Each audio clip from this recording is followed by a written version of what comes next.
Assalamualaikum warahmatullahi wabarakatuh. Bagaimana kabarnya Sobat Cilik SD Muhammadiyah Plus semuanya? Puasanya masih lancar kan? Pada kesempatan kali ini kita bertemu lagi di Kilau Ramadan SD Muhammadiyah Plus Malang Jiwa. Nah, anak-anakku sekalian, kali ini ketemu lagi dengan Bu Mufidah Nurhayati. Kali ini Bu Mufi mau bercerita tentang tokoh Muhammadiyah. Tokoh Muhammadiyah yang akan Bu Mufi ceritakan kali ini, beliau terkenal dengan kesederhanaannya dan kezuhudannya. Beliau pernah memimpin menjadi Ketua Umum Pimpinan Pusat Muhammadiyah selama 22 tahun, dari tahun 1968 sampai dengan 1990. Bayangkan dek, 22 tahun ya, beliau masih diberikan amanah untuk memimpin Muhammadiyah sampai dengan tahun 1990. Nah, kali ini Bu Mufi akan bercerita tentang masa mudanya. Ada yang tahu siapa yang akan Bu Mufi ceritakan? Beliau adalah Abdul Razak Fakhruddin, atau biasa kita sebut dengan Pak A.R. Fakhruddin, atau nama bekennya Pak A.R. Nah, beliau masa muda Pak A.R. sekitar tahun 1939. Pak A.R. itu pernah menjadi pelatih kepanduan Hizbul Wathan, Dek. Nah, pada saat menjadi pelatih kepanduan Hizbul Wathan, pada saat itu Pak A.R. mendapatkan sebuah telegram. Untuk diundang untuk datang pada saat Kongres ke-28 Muhammadiyah yang ada di Medan. Pada saat itu posisi Pak A.R. itu ada di kota Palembang masa mudanya. Nah, pada waktu itu Pak A.R. dan teman-temannya sangat bersemangat sekali untuk datang ke Medan untuk mengikuti Kongres Pemuda yang ke-28. Nah, tiba-tiba Dek, saking semangatnya, kemudian Pak A.R. mengumpulkan semua teman-temannya. Saat itu berjumlah 12 Dek, ya. Beserta Pak A.R., teman-temannya dikumpulkan, semua memakai seragam HW ya, seragam HW lengkap. Mereka kemudian bersemangat untuk berangkat ke Medan. Tentunya mereka akan berangkat menggunakan kapal pada waktu itu, karena pada waktu itu belum ada bus antar provinsi yang menghubungkan langsung dari kota Palembang ke kota Medan. Nah, ternyata ada terjadi permasalahan ya.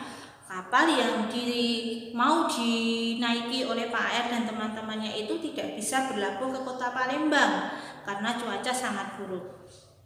Nah, kemudian Pak A.R. dan teman-temannya kebingungan, bagaimana ini? Bagaimana kita bisa sampai ke kota Medan? Nah, kemudian hal tersebut membuat Pak A.R. pantang menyerah. Ya, beliau memberikan semangat kepada teman-temannya. Jiwa Hizbul Wathan adalah jiwa yang pantang menyerah. Saya memutuskan untuk tidak membatalkan keberangkatan kita ke Medan. Nah, ada yang tahu nggak Pak A.R. dan teman-temannya ke Medan menggunakan apa? Apakah menggunakan sepeda motor? Tidak deh, mobil apalagi. Karena pada saat itu Pak A.R. dan teman-temannya tidak semua mempunyai mobil atau sepeda motor. Nah, tahu nggak Pak A.R. dan teman-temannya ke Medan naik apa? Naik sepeda ontel, Dek. Tahu sepeda ontel? Sepeda yang di kayu? Nah, dengan semangat Pak A.R. dan teman-temannya ke Medan menggunakan sepeda ontel. Kalian tahu perjalanan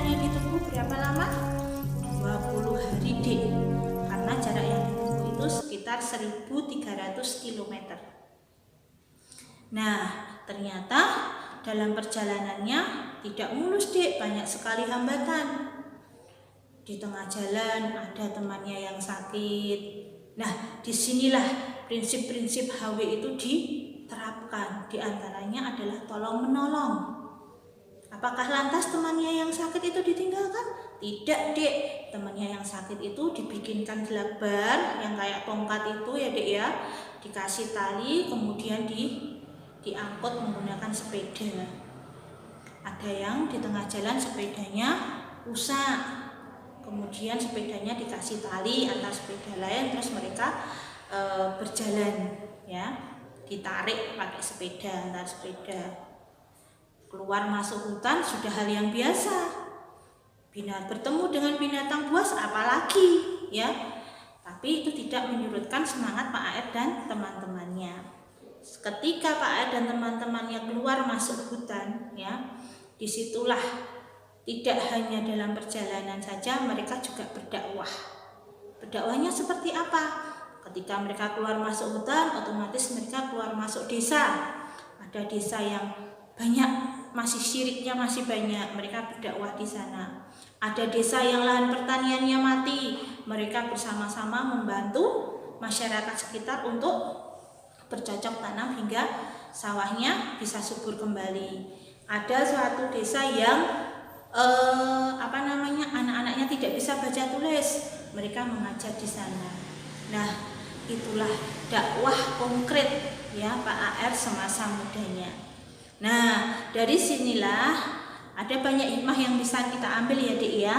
Di antaranya sebagai seorang kader, sebagai seorang HW, sebagai seorang muslim ya, kita harus saling tolong menolong, kita harus saling setia kawan, dan yang paling penting pantang menyerah ya, Dek ya.